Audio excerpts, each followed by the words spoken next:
You threw your waders on, you're knee deep into the fights at this point. Give yourselves a hand, and thank you so much for joining in with Fight Night Picks. Your support keeps this channel going and growing. The likes, the subs, they are appreciated. But I say this because we need your help. We need to hear from you in the comment section. Coming up this weekend, we have a contentious bout between...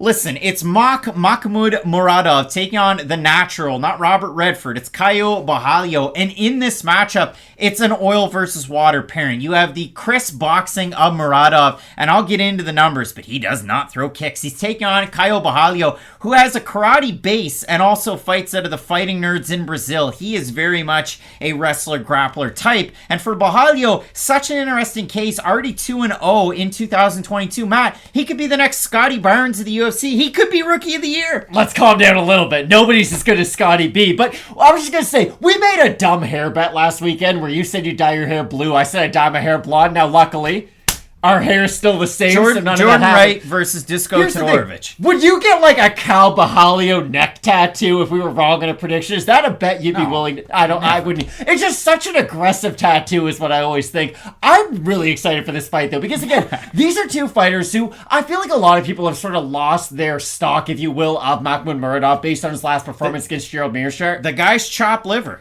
Exactly, and that's what everybody assumed that these like eye-catching prospects are the second they lose a tough fight against a really talented fighter. But you guys watch our channel, so I know you know how good we think Gerald Meerschaert is. And that's the thing, losing to a guy like Gerald Meerschaert where you laid a lot of your own power shots, and that has to be said. It's not like Makhmud Muradov got hit by a punch and submitted Bruno Silva style by Gerald Meerschaert. Like, Makhmud Muradov had a lot of his own success in that matchup, but it was a case where he's throwing these power shots, he's landing these power shots, but Gerald Meerschaert just won't get knocked out. It doesn't matter what he lands on Meerschaert, he won't get knocked out. And that was the thing about Muradov. There's different kinds of losses that you can have in the UFC. There's losses where, let's just be honest, you give up. There's losses where you don't look as good as we thought you were going to look. And then there's losses where you just go up against a guy whose skill set is completely opposite from yours, and there's areas in the fight that you're going to struggle with that he's going to succeed at. And feel free to disagree with me if you want to, but that's kind of how I look at Muradov's last performance. You can't look at it and say, oh, he didn't show up utilizing the skills that I think he does, because he had really good boxing combinations. He landed his power shots, he landed his jab, he looked really good. The problem was, when the fight did get tough, and when the fight got to where Gerald Meerschaert excels in, that's when he struggled. But it's not like that's the first time we said that about a prospect. Think about Deron Winn all the way back when he was the hotness, and I know it's easy to chuckle now at Deron Winn, but still, Winn was a prospect who had a lot of hype behind him until he fought Gerald Meerschaert. Now, he didn't have a ton of success after that point, but I still think a loss to Gerald Meerschaert is enough for people to completely get rid of your career and forget about it. And the fact of the matter is, you just look at the loss on the record by finish, and it's going to look really bad. But you go back and you watch that fight. For Muradov, he was unloading with his boxing combinations in the first round. He had Meerschaert rocked at multiple points. He had him dropped. He even went into his guard and started hammering away with punches. He had a lot of success. He got a little bit tired, and then the fight took over, and Meerschaert was able to get the win. But for Muradov, since joining the UFC, it was a 3-0 start. From 2019 to 2021, he beats Alessio Di Chirico, Trevor Smith, and then Andrew Sanchez. 2 of those 3 wins were performance of the night bonuses over Sanchez and Trevor Smith. And if you do consider it, for Muradov, 17 wins by knockout or TKO, to contrast 4 losses by submission on his record. And a lot of those losses were very early on. He went on a very big win streak. He got signed to the money team because for some reason Floyd Mayweather was in Europe and met Muradov and decided, you know what, let's put pen to paper and become buddies. And for Muradov, maybe it would have been better to take exhibitions with Rizin. Maybe it would have, but he's in the UFC at this point. Now, it should be noted, the 3 guys that he beat, as I just mentioned, Di Chirico, Trevor Smith, Andrew Sanchez, are they gracing the UFC's middleweight division next week? Or ever? Can I say this, though? I actually thought the Andrew Sanchez win was a really nice one, because Andrew Sanchez is the type of guy who can go in there and wrestle, and I know he's got that weird combination of karate and wrestling that we don't often see outside of, like, a George St. Pierre or a Henry Cejudo. Or Caio Borralho. But for the most part, we only see that skill set at the tip-top of the divisions, but for the fact that Muradov was able to look that good against a guy who, again, Andrew Sanchez isn't going to blow your socks off. He's not going to completely change your outlook on MMA, but I really do think that's a good win, just based off what Muradov's skill set is going into that fight, because we all assumed he would struggle with the wrestling and, of course, have success with his own boxing, but he was just really able to use his physicality, and I think that's a really important part for Muradov. I don't think he has terrible takedown defense. I don't think he has great takedown defense. I think he's a really strong guy in the middleweight division, and I really do think that strength is something that really helps and hinders him depending on who he's fighting. Muradov is massive for this division. He's got a up. tall frame. You can see it there. He's going to have a 4-inch edge in height in the pairing, and he's also going to have a slight half-inch reach advantage, and he really does like to box on the outside. When I said at the start of the video that he doesn't throw a lot of kicks, just in the UFC against Alessio Di Chirico, he threw 3 leg kicks. Well, he landed 3 of 4. He tried to throw none against Trevor Smith. He ended up knocking him out, getting a performance bonus. Against Sanchez, 11, and then against Mearshart, 5. He's not a big leg kicker. Now, for Borralho, we touched on it. He does have a low-handed karate stance, one that a big boxer with power punches could land against. He has good takedowns. He throws really good kicks, does Borralho, but he closes distance very well. He rushes across the cage. He powers into his takedowns, and if you look at it,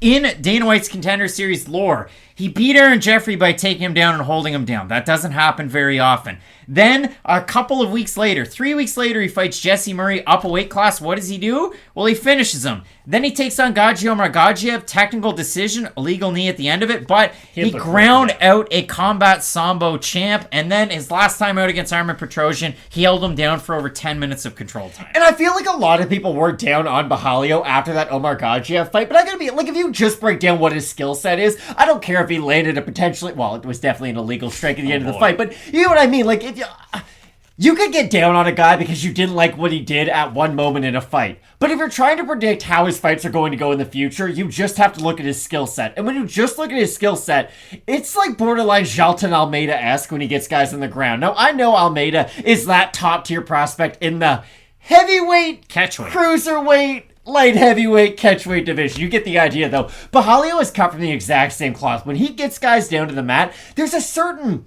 It's just the weight that he carries, and it is very uncharacteristic. You don't look at a guy like him and think, wow, he's as big as a middleweight can get, like Makhmud Muradov is, but it's the way that his technique is utilized. It's the way that he can apply his weight when he gets in that top position that's really unique to his size. And a really, really good lead right hook that he does have. That's how he dropped Jesse Murray on Contender Series, and also a left hand like a piston when he throws it. And that's what I was going to ask you. I think you're going to agree with me, but Caio Borralho has a lot more to offer on the feet against Muradov than Muradov has to offer on the mat against Borralho if it does end up there. Yeah, that much is true. And you do look at this one. We've seen Borralho even cornering fighters on Contender Series out of the Fighting Nerds. Were they winners? Were they losers? He seems like a smart guy. We won't touch it. Well, maybe that's the glasses. I don't know. But if you do look at it for Borralho, he is the favorite in the matchup, minus 200.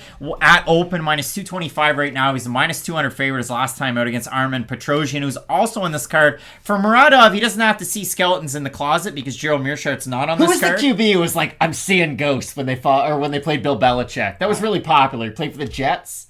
Was it Mark Sanchez? Might have been. I don't know. I'm just thinking, like, for Muradov, this could have been a quick signature on the contract. You know, you're fighting a guy who's younger than your last opponent, who has a lot of the same skills as your last opponent. For Muradov, since his last time out against Gerald Mearshart, he backed out of fights against Misha Serkinov and Abus Magomedov as well. So for Muradov, underdog, open plus 170, plus 180 right now. Matt, the fan vote over on Topology. You folks, sometimes, we all do it. Let's just admit it. We all do it. We just consider a guy off one loss to be completely chopped liver, and I hate him. Just like people just don't like Giga Chikadze now because he lost one fight against Calvin Kattar. The Fight Night Picks fans can be crass that way. I'm going to say over-under, though, 75% Borralho because I think that's happening in this pairing. I'll say over. You're going to say over. It is over. I'm a little surprised, though. 1,108 total votes, 85% Borralho, 58% by decision, 27% by submission. For the 15% that I'm Muradov, you've got 44% by decision, 35% by knockout.